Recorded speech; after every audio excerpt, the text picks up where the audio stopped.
Hey everybody, I'm back with another Babel update. Something amazing just popped up in KR, and I gotta talk about it. Well, a couple amazing things. This seems like their kickoff to their winter updates, and I'm really excited to see what else they come up with.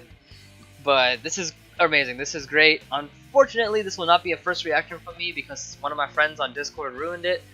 Ruined the surprise, but it's okay, because all these updates are amazing, and I'm gonna go by them one by one, and then talk about it in detail.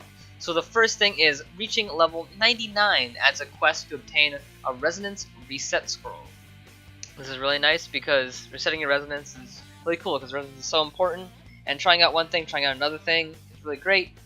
I'm not sure if it's like once per account, once per character, and if it is once per character, I doubt it's bank shareable, but really cool stuff. And our resonance, everybody's resonance will be reset after this update because they have completely changed the middle row right here. Row number 1 and row number 3 look about the same, but this middle row looks completely different. If all you guys are familiar from Resonance before, this used to be active damage, 100 MP, 200 MP, 300 MP, and hyperactive damage. Pretty much the different tiers of skills. But now is completely different. Now what we have is all skill damage, the first one, polarized, which is attack and attack, damage dealt to bosses, damage received from bosses, so damage received from bosses is taking less damage, and damage dealt is doing more damage, and adaptability, the debuff that only happens in Varnamir dungeons. So that's pretty intense, and most of the focus will be on this in this video, but let's keep going to the other things. Number 2, dungeon match time reduced. You can choose to stand by if matching fails, and retrying the dungeon by yourself won't give you the Heroes Assemble buff. Number 3, raid revamp. Staying in raid gathering places gives you a buff. Added feature to search for raid party members. Number 4, character growth revamp. Story quest EXP increased, can reach level 99 quicker. Secret dungeon, heroic dungeon, quest for rewards increased. Minimum rank for heroic gears is 20, chance to get a higher rank increased. Elite L tiers come sealed when dropped. Ruben through Elysian dungeons drop consumable food items. Magic stones that is higher tier than advanced magic stones added. Can obtain it through weekly quests. Potions. Number 5. Fix certain potions not stacking. Number 6. Ice burner costumes, weapon, and accessories also come in cubes, but not character-specific IVs. Number 7. Character proportion change. For Elsword, Rena, Chung, Raven, Lussus, add. Let's see if that changes here. Maybe it's because I don't have an eye for this, but I don't see much difference. I don't know. Between this model and this one. Maybe you guys can see something I can't, but they don't look that different. Maybe the head is a bit smaller, maybe for Elsword, and the shading, maybe. But I don't know. So let's switch backwards because number 1 is the most important. So character proportion change. I just talked about that. I can't see the difference, but making it better is making it better, I suppose. Ice burner costumes coming in cubes. This is huge. What this does is reduces the price of IBs and makes it more plentiful for everybody to use, because having them be in cubes means that if you pull it from an ice burner, you can sell it to anybody, you can give it to anybody, you can put it up on the board for anybody, anybody can just grab it and use it. And now having the accessories in that, and the weapon, it just makes it so much better for ice burners, especially for people who don't cash. Like me, I don't cash that much, but I do buy a lot of things with ED, so it just makes it a lot better for me, especially with Black Mesa coming out decently soon, I think in about 3 or 4 months or so. With Black Mesa coming out, this is going to be so crazy, so amazing. I honestly can't believe they did this, because I thought they would be greedy, oh yeah, you gotta work really hard for the specific accessory or specific weapon you want, because sometimes the only way to get that is just burn for yourself, because you're burning for that character, because you have to worry about, maybe a lot of people won't burn for my character. I know the markets for different characters are dependent on that kind of thing, but this is amazing. This just makes it more generic, so it's a lot easier to get ice burners now. For people who cash, people who don't cash, amazing, beautiful, just thank you so much. Okay, potions. Fix certain potions not stacking. I think this has to do with the varying of event potions and stuff. They had the same name, they're both Kobo, but they're from 2 different Kobo events. I think that's what they're talking about here, but hey, more stacking means less inventory space being taken up, so good. Character growth revamp. The first one is great, you can just get to level 99 quicker. A lot of endgame stuff has to do with level 99 because it's the third job stuff and the resonance stuff, and I already know that's the core of late game is getting to level 99, and it's such a drag to get to level 99, honestly. going from like level 1 to level 89 is a piece of cake, but like 90 or even 95 to 99 is just horror. It's just so bad, so hard, so annoying. And honestly, sometimes I just wait for events to use scrolls on my characters that I like, new characters that I make, just so I don't have to deal with that. Because you have to do so many secret dungeons. It's like, thank you for anything that makes level 99 easier. Sure, because 95 to 99 is torture, true torture. Secret dungeon and heroic dungeon quest rewards increased. This is good.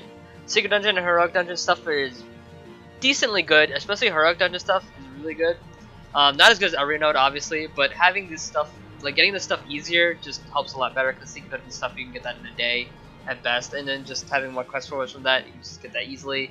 Heroic dungeon stuff, you can work a little bit harder for that, and it's amazing. And then the second thing for heroic dungeons is absolutely beautiful. Everything is 20 or higher, and the chance to get higher rank is increased. Because you need to do heroic to do decently at Arena Node, I would say, to make your Arena Node set either purple, well, purple if you're only doing PvP, but red and blue if you want to do PvE. Because a decent like heroic wrath set can beat out a purple set for PvE. So just having it only 20 and chance to get higher rank increase, yes, obviously it already comes pre-sealed. Heroics are so easy to do now.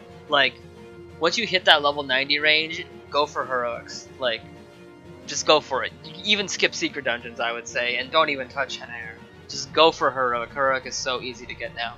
And interestingly enough about the next thing, elite L tiers come sealed when dropped.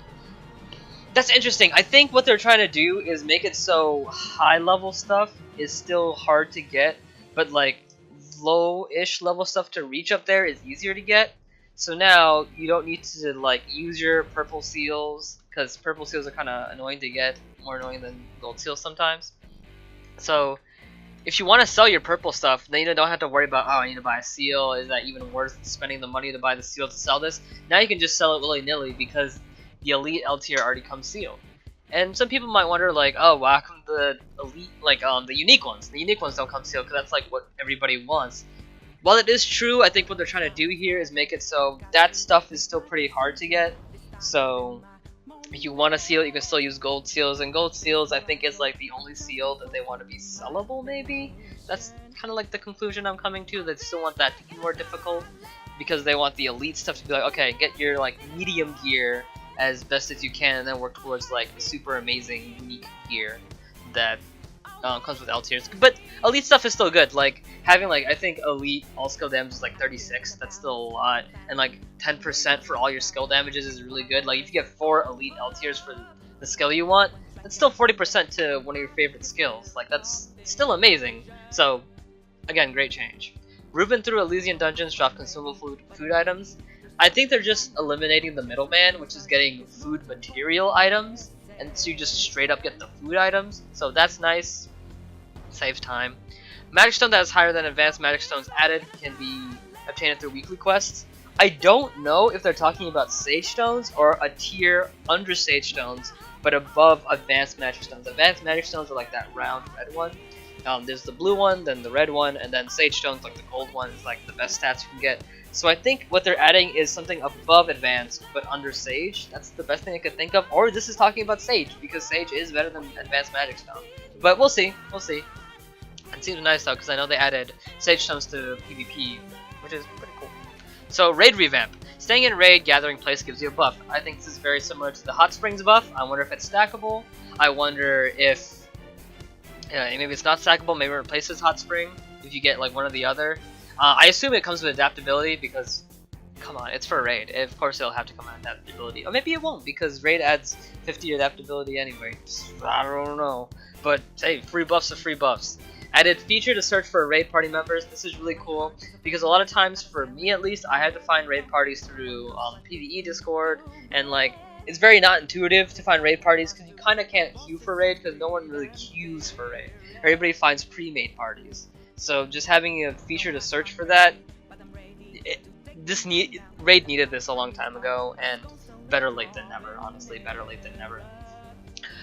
Dungeon match, and hopefully it also means more people will do raid. Hopefully, at least maybe the first stage. Dungeon matching time reduced. Can choose to stand by if matching fails. Retrying the dungeon by yourself will give you heroes some buff. I don't know how much time dungeon matching got reduced. They reduced it already from 1 minute to 50. If 4 people aren't found, maybe they reduced it from 50 to 30, maybe 50 to 20 even. Less waiting is great. Can choose to standby if matching fails. I think standby just means to queue again. Kind of just to queue again instead of like just exiting, getting the queue debuff, and then just queuing again. Maybe just be like, okay, just queue me again for like how many more seconds it is. And then retrying the dungeon by yourself won't give you Hero's Assemble buff. I don't like this. Because a lot of people like soloing dungeons, like grind soloing, and it's just like, if you try to do this, you won't get the Hero's Assemble buff. What Hero's Assemble buff does is it gives you buffs based on how many party members you don't have towards a full party. And it does give you a little bit if you have a full party. So if you have just one person in your party, just yourself partying, and you get the Hero's Assemble buff, it's very strong and it makes you very powerful. But if you retry the dungeon, you will not get that, so you will not be as powerful. I honestly am not a fan of that because a lot of people like soloing dungeons to grind. So at one point I don't like that, but at the same time it's more encouraging party play, like partying with people. So maybe that's what they're going for, maybe that's their aim. Personally not a fan, but maybe I can see where they're going with this. No, maybe. And here we have the big boy, the Resonance Revamp. So this is insane, and it opens up so many doors, and I'm partially afraid, but partially like kind of really hyped because there's a lot of cool things here. And let's just go into it. So changing, pretty much they've changed all these 5 slots, I think 5. Yeah, 5 slots into just 1 tab, which is all skill damage. That is amazing, just boosting all your skills by 25% if you get all 100 maxed out. Like, that helps with CP requirements, that helps with just doing damage, that just helps with like, oh, you don't need specific in one slot. If you like have a lot of strength skills that you like me, Nova Imperator class, I have a lot of strength skills that I like, but a couple of 300 MPs are really good, like Giga Prominence. Like, of course I want to do it for strength, but I'm kind of like, oh man, Giga Prominence is not as strong. But with this, Giga Prominence will be as strong because it's getting this massive boost. And with the other ones, it's kind of crazy too. Like attack is amazing. Like I have a 9% and it does so much damage. Boss damage dealt if you're like raid bossing a lot. If you're like farming L Tower, that's amazing. Boss damage received, again another raid thing. Adaptability is really cool, but it's kind of very specific to one dungeon. Not one dungeon, one category of dungeons, which is Varnamir dungeons. And it seems to add, I think that's 0.07? I'm not sure. It looks like 0.007, I could be wrong. And it doesn't seem like that much. It kind of honestly doesn't seem like that much, but I'm glad there's the option to help you get more adaptability. Because for anybody that doesn't know, what adaptability does, it reduces your HP, both your strengths and both your defenses, by, depending on the dungeon. Some is 20, some are 30, and then the raid boss of Varnamir is 50. What stacking adaptability does, it does not reduce the debuff, it gives you back your base stats, essentially. So, say you're in the raid boss and you lost 50% of all your stats. If you had 10% adaptability, you wouldn't lose 10% of the debuff, making it 40, you would just gain back your stats. I know it does the same thing, but something happens with the equation that's specifically that way, just in case anybody was curious. So, it's nice that there's an option to help you with adaptability. Like, if you want to be like the raid person, you could be like, boom, like all skill damage, maybe polarized, damage dealt, damage received, boss damage received, damage dealt. Like, you're having trouble with the dungeon, like, oh, I'm taking too much damage. Because it only goes up to 50, so it wouldn't be 30%. It would be like 15%, I think. Yeah, unless I'm bad at math. For boss damage, and then 20 for received, unless I'm bad at math, but that could be. But yeah, it's good, and attack stacks up to like, that would be 15%, so 7.5. Again, unless I'm bad at math. But yeah, just all these stats are amazing. I think personally for me, what I do for my damaging set is I did 100 in strength, and then the rest of it in MP cost reduction.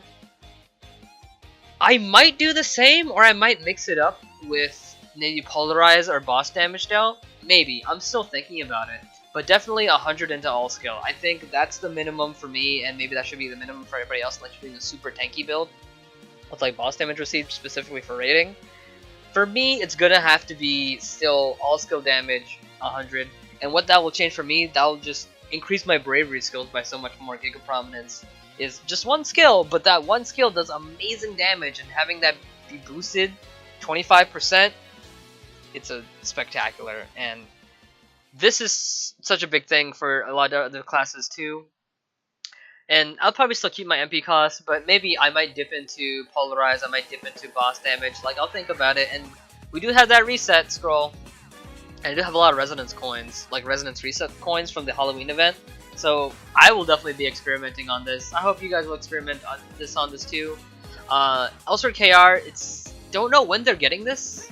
It says winter upcoming updates, so they probably don't have this yet. Maybe they'll get this maybe mid-November, maybe early December, possibly. But all these changes I am down for, except maybe the the queuing thing.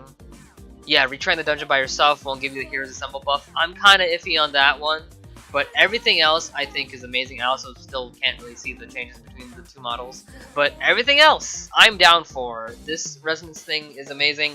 Messing with resonance is really nice because of like levels beyond 99, and I know a lot of people like it. And all these options seem really good, especially for raiding. And I know a lot of people hate adaptability and hate the fact that they can't stack it. But here you go. Here's one way to be able to stack against the Varnamir Div of adaptability. But that's going to be it for me, guys. Tell me what you think about these updates. Tell me what you're most excited for.